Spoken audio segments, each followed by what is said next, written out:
This game is huge!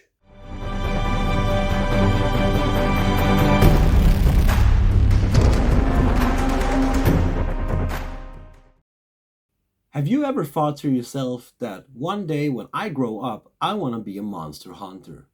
Well, in that case, you are lucky because this video is all about Silver Coin Age of Monster Hunters, where you become a monster hunter. You go out in this world, try to locate the monster, and defeat them, because they are becoming a pain in the ass for everyone in this world. So you better do your job to get the money and win this game. This game is a 1 to 4 player game, and it's around 120 to 240 minutes of gameplay depending on how many players you are. There is a solo mode in this one, there is a competitive mode in this one, and there is a co-op mode in this game. So this game is quite big. Also with the table presence, it's a big game. But the product that I have here today is a prototype, so the finished version might look a bit different. I have talked to the developers and I know that they are trying to make it a bit smaller on the table size. But the game itself is still going to be quite epic and quite big. I am going to show you the competitive mode of this game because, well, I just don't have time to show you everything because the game is so big. The game is not hard to learn, but it's just that there is a lot that the players can do. So let's just take a look at it. So someone thought it would be a good idea to have a ritual, making a portal to another world. But on the way, they accidentally let in a lot of monsters to this world. And now it's pretty much your job to try to take them out. You will do this by going to the different capitals on this map and getting monster quests. When you get the quest, you will figure out where the monsters are located, out on the different brown locations on the map. But you also need to prepare yourself pretty good to actually be able to take out these monsters. So you are pretty much a monster bounty hunter venturing out in this world and preparing yourself to meet these vicious monsters. So this is the setup of the game. Now, it looks quite big. And it is. I actually can't fit it all on the camera. There are cards down here that I will show you in a bit. But I have spoken to the developers and they say that the actual finished game will be a little bit smaller, but still have the big epic feel to it. In the center of the gaming area we put out the big map for all players to easy reach. We randomly draw town folks and monarch token and put out on the map. On the left side of the map we put out the town folks and monarch cards. And on the top side we have the herb deck along with 7 face-up herb cards. There should be 2 of each color. If you draw 3, you should put that back and draw a new one. Here we have the special action cards, and depending on how many players you are, you should draw a different amount of cards. This is a 2-player game, so we have 2 cards facing up. Here we have the reputation boards. I will tell you more about this in a bit. Up here we have all the mission cards and the monsters that you will meet. Down here we have the calendar board along with the different season cards. Here we have the magic card deck and 4 magic cards facing up. And on this edge of the board we have the Kingdome deck and 3 face up Kingdome cards. Now again, this is depending on how many players you are. If this is a 2-player game, you have 3 facing up. If you have 3 players, you have 4 and so on. Over here we also have dice on the dice board. These will be used when you battle special monsters. And of course each player takes a player board. But we don't pick a character just yet, no, because we have to earn our characters. Before we start to play this game, we actually need to auction for the characters that we want. So we should randomly pick characters, and depending on how many players we are, we pick different amount of characters. This is a 2-player game, so we of course take 2. Now, depending on which character we would like to portray as, we need to auction for that character. And we can bid on either one. So if the yellow player, for example, would love to be the shapeshifter, they can choose if they want to start with no bonus and actually get this character right away. Because now no one can bid above them. But if they want to chance a little bit, they could bid lower, saying that they would like to start with 70 gold and hopefully get the character. But if the red character also really wants to be the shapeshifter, they can now bid to start with no bonus instead, and be sure to get the shapeshifter. Now the second player would have to choose the second character. But now they can of course place their marker down here to start with 100 because they know that nobody else would bid above them. If this would have been a 3 or 4 player game, several players could of course bid above this one as well. But we also need to determine where the characters are going to start. And we do this by randomly drawing 2 mission cards. Again placing them out on the auction board, but this time we also draw 2 knowledge tokens at random, placing it face up on these cards. And the player that has the lowest order number on their character gets to bid first. From here on, it's made the exact same way as we did before. Players places their bids, and the one that they win, they take. But how do you know which location you actually want? Well, on this card, you can see a bunch of information. In the top corner, for example, you can see how many steps you have from your starting location, the brown one, to the capital. In the capital, it's usually where you will get the most missions to get monsters. The last thing we need to do in the auction phase is to also bid on journey cards. To do this, we do exactly the same as we did before. Each player places their token on the card that they really want to win. The player that wins the card gets the card, and then we take the amount of money that we get or do not get. So on our player board, we should now have a character card, a knowledge token that we put in the Kingdome knowledge space, and we can put it on any of the available spaces. When you have filled up a space, you get the bonus next to it or below it. We also put out our little action tokens here on the action spots. If your characters have any special abilities, these are put next to the board. Depending on which journey card you won in the auction phase, you get a certain amount of flow. This here is magical flow and this here is physical flow. You could say that this is kind of the force. This player here got 4 of the magical flow, meaning that we should put 4 cubes on magical flow. The last square down here is experience. But besides the flow, the player also get a magic cards. So we need to find this symbol among the magical cards.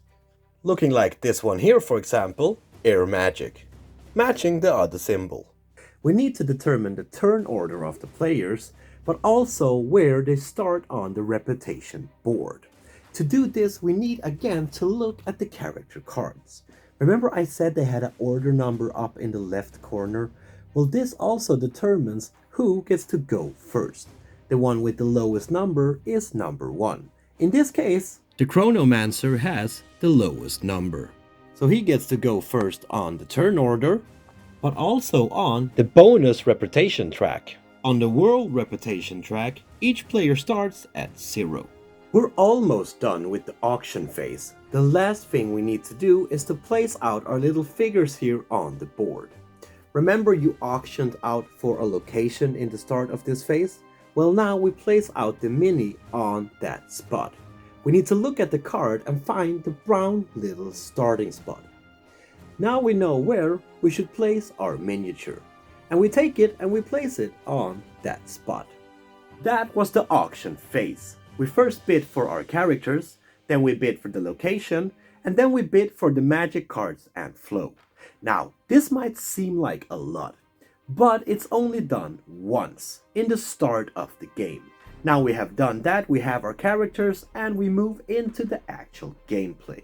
The first phase in this game is the preparation phase. Here players have 2 choices.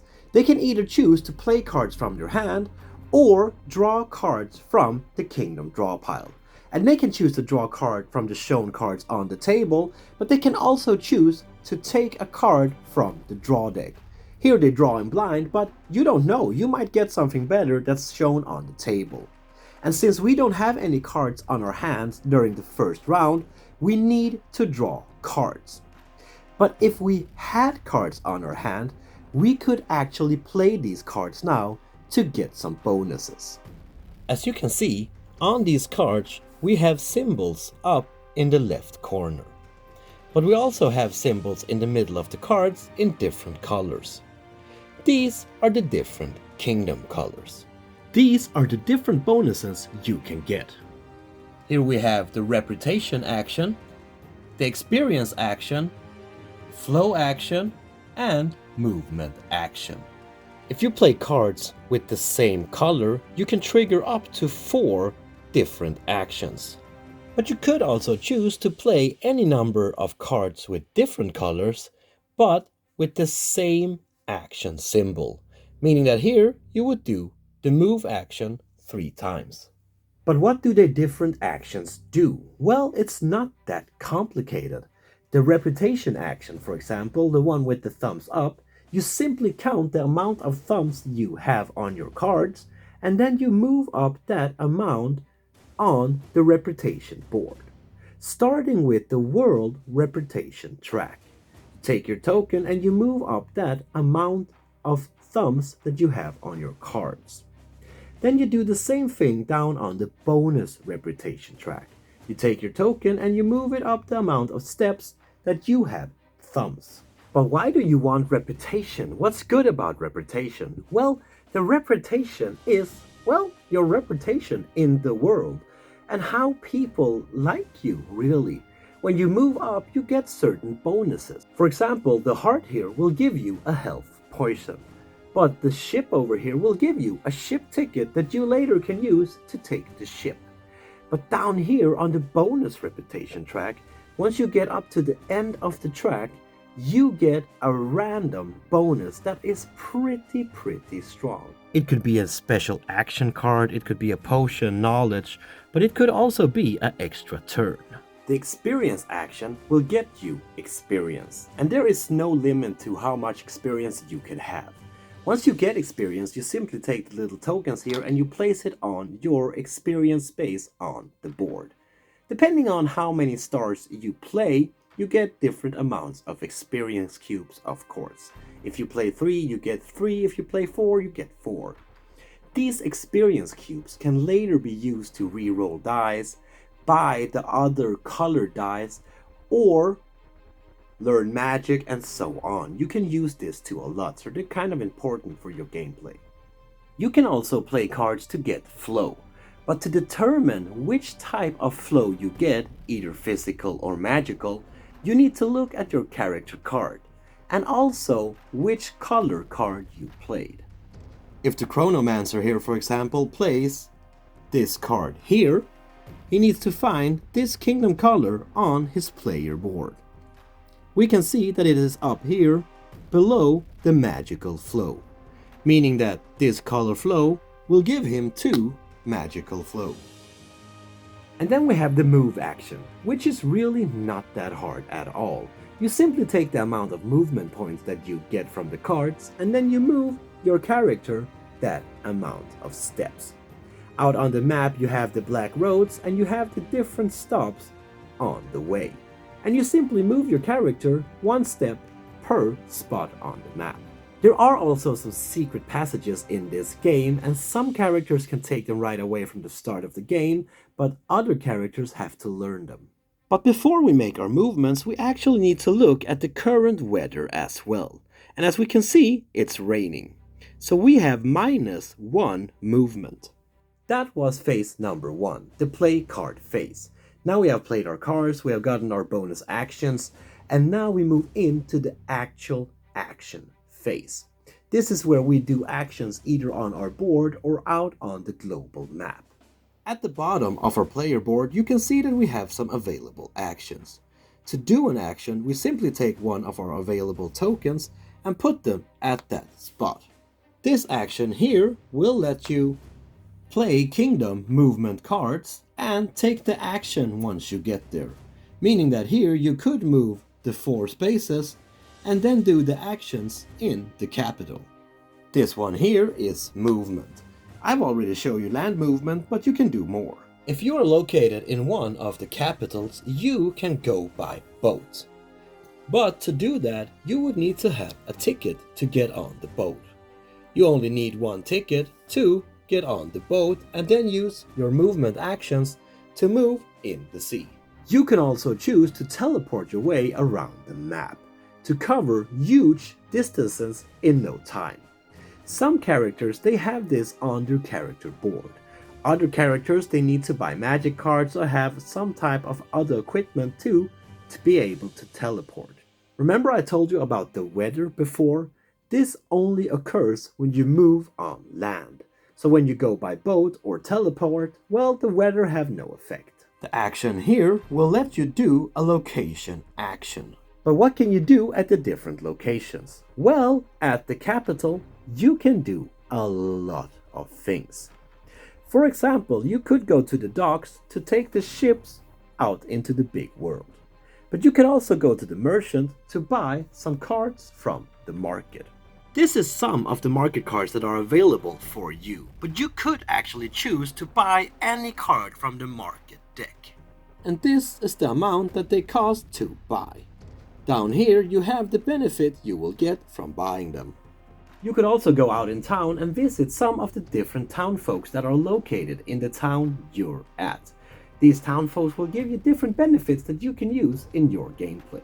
And I can go to the library to get some knowledge. To get knowledge, I would need to play a card that has the matching color as the kingdom that I'm currently in. But the card also needs to have a star in the corner. Once I've done that, I get a knowledge token of the same color as the kingdom that I am in. Right now I am in Moorhand, meaning that I get a purple knowledge token. Again, I can place this anywhere I want on my knowledge track. If you have filled up a road, you get the bonus stating next to it. And while we're at it, why not go to the tavern in this pretty capital? Because in the tavern, you of course get your quests. That's where it all happens, right? People sit down, they drink, they talk about monsters, and they give strangers quests to go out and slay those monsters. So at the tavern, we can get some monster quests. And depending on where we're located, we will have different amount of quests to choose from. We're down in the purple one, so we only have this one with a gray monster token on it. Meaning that we can only choose a gray monster. But if we had been up in the blue area, for example, we could have chosen between the brown or the gray monster. If we choose to take the mission, we take the top card from the gray deck. And then we need to choose if we want to reveal the monster before we go out hunting it. This time we were actually lucky because our monster was in column 1, meaning that we don't need to pay anything. But if it had been in column 2, we would have paid 20. And in column 3, 30. Besides the monster card, we also take the location card itself. If we choose to take a mission, we need to refill this immediately afterwards by taking a new card. The cards enters from right to left, pushing out any other cards that would have been in this spot. Then we also need to refill with the tokens from the monster refill track. So now we have a monster and we have the location where it's located. We can see on this card on the brown shield where this monster is out on the map. And remember that we had to pay nothing to reveal this card, but some of them have to be paid for to actually be revealed. The gray ones are for free. And revealing the card lets us know a little bit more about the monster. So on this monster, we get some information about the monster. Up here we get the reward for killing this monster. Here we see the amount of knowledge that we need to actually beat it. Down here we can see that this is a poison monster. Here we have some more information about the monster's benefits. If it, for example, is raining, snowing or thunder, it gets +1 damage. Meaning that if any of these weather occurs, it now have 7 instead of 6. If it's near a water location, it also gets 1 more damage. But if you use fire magic on it, you will get +1 instead. Meaning that if you use fire magic, you will lower this amount. But some monsters need even more. Here we have a bigger monster that will give you a bigger reward. But you also need more knowledge.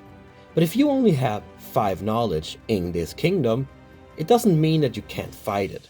It just means that it will get worse for you. For every knowledge that you do not have, it will add up to this monster's strength. Meaning that if you have 5 knowledge in this kingdom, you will need to add 2 to this number. Meaning that now this monster have 15 in hit. Again, we have the location here that if it's near water or a forest, it gets +1. But if you roll any of the color dice, meaning these ones here, you actually get +1 strength instead. And if you use the magic or if you attack it in February, you will also get better strength and lowering this monster's strength instead. So it might be a good idea for you to actually reveal the monster, because this is you studying the monster and getting to know what you need to have to actually be able to beat it. Maybe you need more equipment, maybe you need better dice, maybe you need more knowledge of this space to actually be able to defeat this monster and get the money. Because remember, the one that has the most money in competitive mode is the winner of the games. That is quite important. And a lot of this game is actually about you preparing for the battle, not the battle itself. That's the actions you can choose to do in the capital. And you don't need to choose one. You can do all of them in one go. Meaning that you could walk over to the tavern, grab a beer and a quest, then you could go to the library to read some books and get some knowledge, and after that you could take the ship and move out of town. Which is quite cool. That's a massive action right there. But out on the map, there's even more things for you to do. You could choose to visit a herbalist to get some herbs. You can choose one of the available herbs from the region that you're currently in. Or you could choose to go to one of the temples to learn some magic. You can only do this if you have not done the same symbol once before. You can also learn ancient knowledge at these locations here. To do that, players need to discard cards with this symbol in the top right corner. And depending on how many players have done this before, you need to discard certain amounts.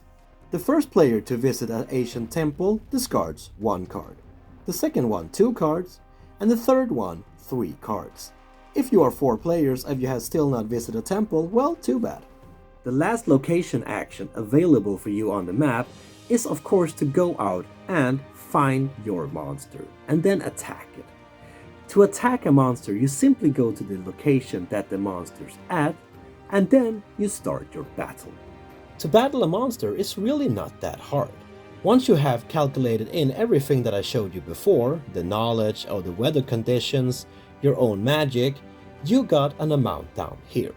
Then you simply need to roll the dice, and if you beat that amount, you make damage on the monster.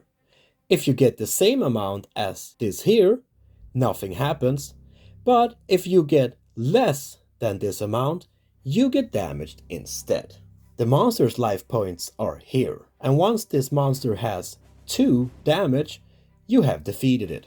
When you take damage, you simply move on this track here. This means that if you start your battle on any of these hearts down here, you will start with less power, but it won't affect you in the middle of the battle. Now, in a competitive mode, you cannot die, but if you play co-op or solo and you end up down here, you are out of the game and it is over. So that was the actions on your player board. But we still have the global actions. To take a global action, you simply put your little token on the action you want to do. Even more actions, you think? Yeah, there's even more out on the global board itself. But these ones are really not that hard. On the first one here, you can turn 2 flow into 1 experience, or 1 experience into 2 flow. On this one here, you get 1 experience. Here you get to draw 1 new card. This one will let you move up on the turn order and take the other player down. This one here is an enhanced location action, meaning that this one will let you battle spirit monsters without having the required spirit magic card, or let you reveal 2 level 1 monster cards and choosing one of them. The last one here will let you spend experience to buy color dice from the dice board. If you spend 2 experience, you get to take 1. If you spend 3, you get to take 2. But you also get to move up on the turn track. That was the action phase. One player does one action, then the other player does their action, and then we move on to the next player again, until we have done all our actions and we can't do any more. Now we move into a fast and quick cleanup phase. We move the turn track 1 step, going from 1 month to the next month. We also change the time. As we can see on the calendar track, we are still in the green period, meaning that we should still be on the green card and not change to the yellow just yet. But we do move the token 1 step forward. Now we can see there's 2 arrows down here on the symbol down here, meaning that we should flip this card over so we can see what weather we can expect in spring. If we would have ended up on a symbol with the little hammer here, we would have gone into a special bidding round. Here the players would bid to get the special action cards, which are quite powerful. We would bid by placing 1 card from our hand and looking at the right down corner. The player that has the highest number here gets to choose a card first, and then going down. When we move into year 2, we need to change the monster refill track with the one stated on monster year 2. And that's the way the game goes on until we have gone through all the rounds, and the player with the most money in the end is the winner. Now, in a co-op game or a solo game, it is of course a lot different. I mean, the ground rules and the actions you can do are the same, but instead of competing against each other, you are now a team, solving different scenarios. And this is not like one big thick campaign or anything like that. No, you simply do one scenario, try to help each other out, try to complete whatever it says, and then you can just pack down the game and do the next scenario whenever you feel like it, because they're not connected. There is a small campaign with like 3 missions that are connected to each other, but if you don't want to play that, well then don't. Just play it as scenarios instead. And in the scenario modes, when you play as a co-op, you really need to work together, because you will start at the same places, you will need to move together, gather material together, get the knowledge of the monsters, fight together, and everything as a group instead. So did I enjoy this game? Yes I did. I enjoyed this game a lot, but this is right down my alley. I mean, it's big, it got little miniatures, it got a big map, it got monsters in it, a bunch of cards, dice. I like dice, even though they hate me. But what I really like about this game the most is actually that it's not about you fighting monsters. It's about you getting knowledge about the world and about the monsters in the world. Because if you just charge right into the monsters and try to beat them, you will probably lose because you are not equipped to take on that monster yet. And for me, I think that this game shines the most in the co-op mode. Or solo mode, because here you have the story, you have the scenario, you need to work together, you need to gather things together and beat the monsters together and complete whatever the scenario throws at you. But then that's me. I am more of a co-op person or solo player. So if you are into competitive mode, that will probably be where you will play this game the most. But even in competitive, I had a lot of fun playing this game, because there's so much things you can do in it. At the start, it might seem a little bit overwhelming with all of the different actions and the capital actions and all the things that you can do. But once you have gone through 1, 2, 3 rounds maybe, you really start to feel the flow of the game and everything just makes sense. And like I said at the start, the game is actually not that hard. It's just a lot of things for you to keep track on, but the game itself is quite easy to learn. The artwork in this game is quite raw, quite dark, but realistic, and I really love the feel of it. You really get the feel that you are fighting epic, dark, hard monsters in a world that are just completely swallowed by it.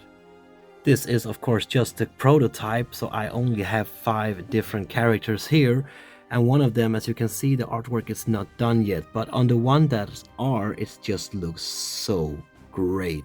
Really raw, really tough, really mean, and in the finished game there will be miniatures and there will be so much more for you to enjoy in this epic game.